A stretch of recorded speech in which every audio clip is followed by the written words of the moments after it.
So Mark Zuckerberg said something that I thought was interesting that you guys were talking about here, which is that big is better. We should deal with one big company or three big companies rather than 50 small ones. But I think with big comes responsibility.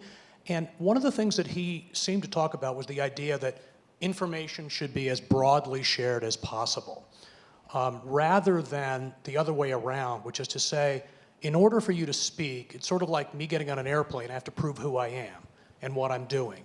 If I'm going to go online to a bank, I have to prove who I am and what I'm doing.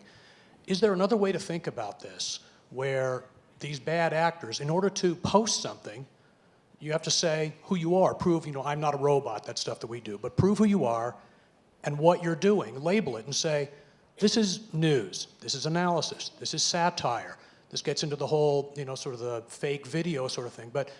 And rather than have Facebook have 30,000 people go through 1 billion things, instead on the front end, put some obligation on people, because I think the security and privacy thing is kind of backwards.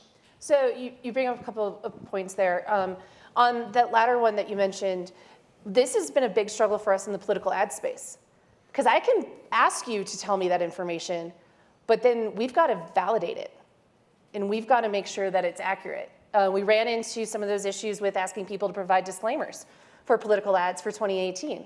And we had it as a free-form one because, typically with campaign finance, folks knew what disclaimer they needed to do, and we wanted to provide those, the flexibility to qualify with the many different rules across the 9,000 jurisdictions that they have of how they have to disclose this work.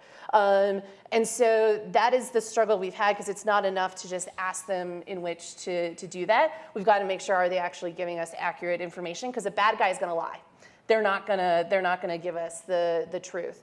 To your first point, I think one thing as well of what Mark was talking about in terms of the antitrust stuff and all that, and I can only just speak to the election space, but by us having all the companies together, all of the 40 plus teams and the 500 full-time employees that we have working just on elections, plus the 30,000 safety and security folks, we are able to better have those lessons and those resources to be able to apply across all four of our platforms versus just one, because we've also seen with other platforms that aren't owned by us and don't have as many resources, they're not able to necessarily do as much.